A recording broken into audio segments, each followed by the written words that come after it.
परम सत्कायोग गुरु प्यारी सात संगत जी राधा स्वामी जी। सात संगत जी, संगत के लिए खुशी की बात है कि हजूर जी ने कल 20 अप्रैल को गोवा में अपना पहला सत्संग फरमाया जी, जो कि लगभग 15 मिनट का था। और कल ही स्पेन में बाबा जी ने संगत को दर्शन दिए और सवाल जवाब भी किए जी, जो आप आगे इस वीडियो में सुनेंगे जी। कल हजूर जी ने 3 महत्वपूर्ण बिंदुओं पर बहुत ही खुलकर समझाया जी। हजूर जी ने समझाया कि कैसे हमें अपने आध्यात्मिक और भौतिक जीवन में संतुलन बनाना है। हमें अपनी दुनियावी जिम्मेदारी को भी अच्छे से निभाना है और आध्यात्मिक जिम्मेदारी को भी अच्छे से निभाना है। आज हम सिर्फ भौतिक ज़रूरतों को पूरा करने की दौड़ में लगे हुए हैं। हमें दुनियावी जिम्मेदारी और ज़रूरतों को पूरा करने के साथ मालिक के प्रति जिम्मेदारी को भी निभाना है। हजूर जी ने इसके बाद दूसरे बिंदु यानी कि हमारी अपेक्षाएं क्या है उसके बारे में भी समझाया जी। आज हम जो भी कर रहे हैं वो मन से उपजी इच्छाओं और अपेक्षाओं के कारण कर रहे हैं। इंसान की इच्छाएं ही इंसान के दुख का सबसे बड़ा कारण है जी। इसीलिए हमें खुद को इच्छाओं से दूर रखना है और अपने हर कर्तव्य को निभाना है। इसके बाद हजूर जी ने भजन सिमरन पर समझाया कि हमें भजन सिमरन यानी कि ध्यान में क्यों बैठना है। हजूर जी ने समझाया कि अगर हमें अपने खुद की पहचान करनी है तो हमें अपने ध्यान को इकट्ठा करना होगा, तभी हम अपने असल को समझ पाएंगे। आज हम इस संसार में आने के बाद ऐसा सोचकर बैठ गए हैं कि जैसे हम यहाँ से कभी जाएंगे ही नहीं। सब जानते हैं कि यहाँ हम मेहमान बनकर आए हैं और ये रिश्ते नाते, ये ऐशो आराम हमारे किसी काम नहीं आने वाले। लेकिन फिर भी हम मालिक के लिए टाइम नहीं निकाल रहे। मालिक जिसने हमें सब कुछ दिया है, हम उसको ही भूल कर बैठे हैं। हमें हर रोज बिना नागा भजन सिमरन करना है। संगत जी, हजूर जी ने कल सवाल जवाब भी किए थे। हम कोशिश करेंगे कि आप तक वो भी पहुंचा सके जी।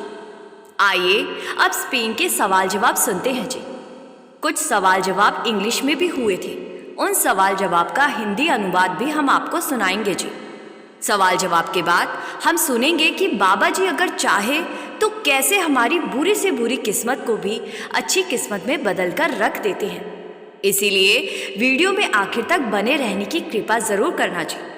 आइए शुरू करते हैं। एक लड़की बड़ी भावुकता से बाबा जी से बोली, बाबा जी, जब आप पिछली बार यहाँ पधारे थे तब मैंने दिल से चाहा था कि आपके दर्शन हो जाए। हर संभव कोशिश की थी, मगर ना जाने क्यों लाख कोशिश के बावजूद आपके दर्शन नसीब नहीं हुए। उस दिन तो जैसे मन ही टूट गया था। ऐसा लगा जैसे कोई अमूल्य अवसर मेरे हाथ से निकल गया हो। और देखिए, आपके दर्शन के लिए मुझे कितना लंबा इंतज़ार करना पड़ा। बाबा जी, क्या आप पिछली बार मुझसे रूठे हुए थे? क्या ये सच है? गुरु जिसको दर्शन नहीं देना चाहते फिर उसको नहीं देते। बाबा जी ने उसे बड़े प्रेम के साथ मुस्कुराते हुए जवाब दिया जी, बेटा, अब जब तुम मेरे सामने हो तो फिर बीती बातों में उलझने से क्या हासिल। पीछे का सोचोगे तो हमें दुख ही होगा और मालिक के दरबार में नाराज़गी का कोई स्थान नहीं होता। मालिक कभी अपने बच्चों से नाराज़ नहीं होते। दरअसल हम खुद ही उनसे थोड़ा थोड़ा करके दूर हो जाते हैं। आगे बाबा जी ने समझाया कि बेटा, हमें कोशिश करनी है कि भीतर से कैसे जुड़े। जिस दिन तुम्हारा जुड़ाव भीतर से हो गया उस दिन तुम्हें बाहरी दर्शन की लालसा भी नहीं रहेगी, क्योंकि तब सब कुछ भीतर ही मिल जाएगा। फिर आगे एक लड़का बाबा जी से कहने लगा, बाबा जी, मैं पेशे से एक फिटनेस ट्रेनर हूँ और मेरी दिनचर्या में अक्सर तेज़ रॉक म्यूज़िक चलता है। क्या ऐसा संगीत सुनने या बजाने से ध्यान साधना यानी भजन सिमरन में कोई दिक्कत आती है? बाबा जी ने फिर मुस्कुराकर बड़े प्यार से पूछा, बेटा, ये रॉक म्यूज़िक क्या होता है? लड़के ने जवाब दिया, बाबा जी इसमें बहुत तेज बीट्स और लय होती है। तब बाबा जी ने बड़ी सहजता से समझाया, बेटा हम जीवन में बाहर क्या काम कर रहे हैं उससे ज़्यादा मायने ये रखता है कि वो काम हमें भीतर से किस दिशा में ले जा रहा है। अगर हमारा काम ईमानदारी से हो रहा है और मालिक की मर्यादा में है तो हमें डरने की कोई ज़रूरत नहीं है। असल चीज़ ये है कि उस काम को करते हुए हमारा मन कैसा महसूस करता है। क्या वो शांत है या बार बार बाहर की तरफ खिंच रहा है, बेचैन हो रहा है। अगर कोई काम हमारे मन को स्थिर रखने की जगह बार बार भटक रहा है तो वही काम ध्यान की राह में अड़चन बन सकता है। फिर आगे एक लड़की ने बाबा जी से पूछा कि बाबा जी मैं अक्सर आपके सवाल जवाब इंटरनेट पर सुनती हूँ और मैंने नोटिस किया है कि कई बार एक ही सवाल को बार बार आपसे पूछा जाता है, तो क्या इससे आपको बोरियत महसूस नहीं होती? बाबा जी ने जवाब दिया कि बेटा मुझे तो खुशी होती है कि आप लोग कम से कम बार बार कोशिश तो कर रहे हो, और जब हम कोशिश करते हैं तो एक दिन कामयाबी ज़रूर मिलती। फिर आगे एक बीवी ने पूछा कि बाबा जी जब मैं अकेली होती हूँ तो मुझे डर लगता है, क्या ये सब मेरे भजन सिमरन में कमी के कारण है? बाबा जी ने समझाया कि बेटा जहाँ मालिक का नाम लिया जाए वहाँ डर कैसा? अगर आपको डर लगता है तो इसका मतलब आपको मालिक पर विश्वास ही नहीं है। अपने विश्वास को मजबूत बनाइए, मालिक हर पल हमारे अंग संग है। फिर आगे एक लड़के ने बाबा जी से कहा, बाबा जी मैं स्पेन में नौकरी करता हूँ और सबसे पहले तो आपका तहे दिल से शुक्रिया अदा करता हूँ कि आपने हमें अपने दर्शन का ये अनमोल मौका दिया।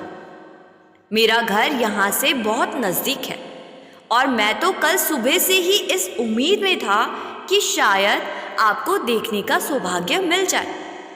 सुबह बीती, दोपहर भी निकल गई, फिर शाम हो गई और जब रात हुई तब भी आपके आने की कोई खबर नहीं मिली।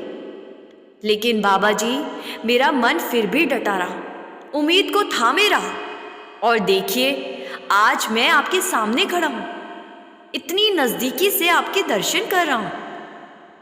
क्या यही बात ध्यान के अनुभव के साथ भी लागू होती है? जब हम सिमरन में बैठते हैं तो भीतर एक उम्मीद होती है कि आज कुछ विशेष अनुभव होगा, कुछ दिव्य झलक मिल जाएगी। लेकिन कुछ ही देर में मन बेचैन होने लगता है, शरीर थकने लगता है और फिर धीरे धीरे विश्वास भी थोड़ा डगमगाने लगता है। फिर कभी कभी ऐसा होता है कि जब हम पूरी तरह से उम्मीद छोड़ देते हैं, सोच लेते हैं कि आज कुछ नहीं होगा, और तभी उसी पल कोई भीतर झलक मिल जाए, दर्शन हो जाए। क्या ऐसा भी हो सकता है? बाबा जी ने बड़े प्रेम से मुस्कुराते हुए जवाब दिया, बेटा इच्छा हमारे मन से जन्म लेती है और यही तो मन की चाल है। ये कभी भी स्थिर नहीं रहना चाहता, इसे हमेशा कुछ ना कुछ चाहिए, कभी कोई अनुभव, कभी कोई संकेत या फिर किसी सवाल का जवाब। और जब ये सब तुरंत नहीं मिलता तो ये बेचैन हो उठता है और शक पैदा करने लगता है। जब हम ध्यान में बैठते हैं तो मन में एक तरह की उमंग होती है, लगता है जैसे अभी कुछ अद्भुत होगा। लेकिन जैसे जैसे समय बीतता है वो उत्साह, थकावट और अधीरता में बदलने लगता है। तब मन सवाल उठाता है, क्या मैं ठीक कर रहा हूं? कुछ हो क्यों नहीं रहा? और ऐसे में हम अक्सर निराश होकर उठ खड़े होते हैं। लेकिन दरअसल हमें ना तो उठना चाहिए और ना ही सिमरन करते वक्त कोई अपेक्षा रखनी चाहिए। ये भी तो एक इच्छा ही है कि कुछ दिखाई दे, कोई अनुभव हो। और जब ये इच्छा पूरी नहीं होती तो मन इधर उधर भटकने लगता है। इसीलिए बार बार समझाया जाता है कि भजन, सिमरन और सेवा ये सब बिना किसी लालच या अपेक्षा के बिना किया जाने चाहिए। ये सोचे बिना कि कुछ मिलेगा या नहीं, बस पूरी श्रद्धा और समर्पण के साथ करते रहो। बाकी सब कुछ मालिक पर छोड़ दो। फिर आगे एक भाई ने बाबा जी से पूछा, बाबा जी, जब हर चीज़ मालिक की रज़ा से होती है तो फिर हम कोशिश क्यों करें? बाबा जी ने जवाब दिया कि बेटा, इंसान का काम है कोशिश करना। अगर हम कोशिश भी छोड़ देंगे तो मालिक हम पर बख्शिश कैसे करेगा? मालिक भी उन्हीं का साथ देता है जो अपनी तरफ से कोशिश करते हैं। कोशिश करवाना मालिक द्वारा ली जाने वाली एक परीक्षा ही होती है। ये बात ठीक है कि होता सब उसकी मौज से है, लेकिन हम कोशिश तो नहीं छोड़ सकते ना।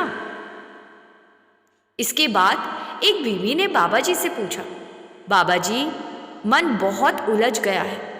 आपके सत्संगों में अक्सर सुनता हूँ कि इंसान को खुद को पहचानना चाहिए, भीतर की तरफ रुख करना चाहिए, लेकिन सच्चाई ये है कि मैं अपने आप को ठीक से समझ नहीं पा रहा।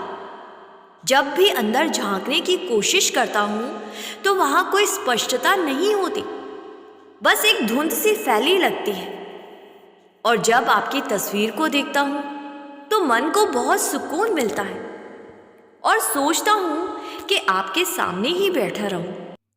बाबा जी ने जवाब दिया कि बेटा, हमें अंदर से जुड़ना है या बाहर से? अंदर से ना। मैं तो बस एक जरिया हूँ जिससे तुम खुद से अपने भीतर बैठे मालिक से जुड़ सको। मेरी भूमिका सिर्फ इतनी है कि तुम्हें रास्ता दिखा सकूं। ये सच है कि बाहरी दर्शन से मन और आंखों को शांति मिलती है, लेकिन असली दर्शन तो भीतर के हैं। जब तक अंदर से झलक नहीं मिलेगी तब तक असली मंजिल नहीं मिलेगी। हमें बाहरी आंखों की शांति से ज़्यादा मन की आंखों की शांति के बारे में सोचना है। इसीलिए आप अपनी तरफ से बार बार लगातार कोशिश जारी रखें। एक दिन धुंध ज़रूर हटेगी। फिर आगे एक भाई ने बाबा जी से पूछा, बाबा जी, क्या आपने भी कभी कोई गलती की है? बाबा जी ने हंसते हुए कहा, बचपन में दूध उबालते समय हर बार मुझसे दूध उबल जाता था। ये सुनकर संगत बहुत हंसी थी। फिर बाबा जी ने बहुत ही गहरी बात कही। बाबा जी बोले, तब मुझे समझ में आया कि ध्यान जब हट जाता है तब उबाल आता है, फिर वो चाहे दूध हो या मन। फिर आगे एक लड़की बाबा जी से कहने लगी, बाबा जी, आपका तहे दिल से शुक्रिया कि आप यहाँ पधार कर हमें दर्शन दे रहे हैं। मेरा सवाल ये है, अगर किसी को हर पल आपकी मौजूदगी महसूस ना हो तो वो क्या करे? बाबा जी ने बहुत सहजता से समझाया कि बेटा, अगर तुम सिर्फ सोचने की कोशिश करोगे कि मेरी उपस्थिति महसूस हो तो मन तुम्हें रोक देगा, क्योंकि मन कभी एक जगह नहीं टिकता। एक ही समय में सैकड़ों विचार उसमें चलते रहते हैं। लेकिन जब तुम अपने भीतर उतर जाओगी, उस अवस्था में पहुंचोगी जहां अनुभूति होती है, जहां ना कोई सोच होती है और ना विचार, तब तुम्हें खुद समझ आ जाएगा कि मालिक तो हर क्षण हमारे साथ ही है, हमसे कभी दूर नहीं गए, बस हमारा ध्यान इधर उधर भटक गया था। संगत जी, ये थे कुछ सवाल जवाब जो बाबा जी ने स्पेन में किए। आइए अब एक बहुत महत्वपूर्ण और ऐसी घटना को सुनते हैं जिससे हमें ये पता लगेगा कि सद्गुरु अगर चाहे तो हमारी किस्मत का लिखा कैसे बदल देते। कुछ लोगों को लगता है कि सद्गुरु एक आम इंसान से ज़्यादा और कुछ नहीं होते, लेकिन अब जो आप सुनेंगे उसको सुनकर सब जान जाएंगे कि किस्मत का लिखा सिर्फ सद्गुरु बदल सकते हैं। 1970 के दशक की बात है, जब हजूर महाराज जी गद्दी पर थे। उस समय एक आदमी था जो बेहद तंगी में अपनी जिंदगी बसर कर रहा था। हालात इतने बदतर थे कि उसे हर दिन यही सोचकर नींद से जगाना पड़ता कि आज कुछ खाने को मिलेगा भी या नहीं। 2 वक्त की रोटी जुटाना उसके लिए जैसे रोज एक जंग लड़ने के बराबर हो गया था। एक रोज उसकी मुलाकात एक ज्ञानी ब्राह्मण से हो गई। उस ब्राह्मण ने उसकी दुर्दशा पर नजर डाली और गहरी सांस लेते हुए कहा, बेटा, तू आज यूं बेसहारा और भूखा क्यों घूम रहा है? इसका जवाब इस जीवन में नहीं, तेरे पिछले जन्म में छुपा है। उस जन्म में तू कोई मामूली इंसान नहीं, बल्कि एक बड़ा राजा था। लेकिन तूने अपनी ताकत का गलत इस्तेमाल किया। तूने अपनी प्रजा पर अनगिनत जुल्म किए, बिना वजह उनसे भारी कर वसूले, उनकी जमीनें छीनी और गरीबों का धन जबरदस्ती अपने खजाने में भरता गया। तू यहां भी नहीं रुका और तूने पड़ोसी राज्यों पर अचानक हमले बोले और उनके धन को भी लूट लिया। तुझे लगा कि तू अमर है, लेकिन फिर एक दिन मौत ने तुझे भी आ दबोचा। अब इस जन्म में जो तेरी भूख, गरीबी और बेबसी है, वो सब पिछले जन्म के बुरे कर्मों की वापसी है। फिर पंडित ने आगे कहा, देखो बेटा, भगवान का विधान बड़ा गहरा है। जिसने पहले अच्छे कर्म किए हैं, उसके नसीब में चैन और सुख खुद चलकर आता है, और जिसने अपने हाथों से दूसरों का जीवन दुख से भरा, उसे उसका हिसाब भी भुगतना पड़ता है। ये भाग्य की लकीरें भगवान ने खुद बनाई हैं और वे खुद भी उसे बदल नहीं सकते। ये बातें सुनकर उस गरीब ने अपनी किस्मत को स्वीकार कर लिया। उसे लगने लगा कि यही उसका नसीब है। अब उसे दुख सहना पड़ा, भूखा रहना और बिना शिकायत के इस जीवन को काटना ही पड़ेगा। उसे यकीन हो चला था कि यही उसके पुराने पापों की सजा है। लेकिन अब ये हजूर महाराज जी की शरण में जाने वाला था। और वो सब कैसे हुआ, आइए सुनते हैं। एक दिन जब भूख ने उसकी हालत इतनी बिगाड़ दी कि वो थका हारा गलियों में भटकता, और भटकते भटकते ये डेरे के पास जा पहुंचा और वहां बाहर बैठ गया। एक दिन सेवादार ने देखा कि बाहर किसी का भूख से बुरा हाल है, तो वो सेवादार इस भाई को डेरे के अंदर ले गया और इसको लंगर खिलाया।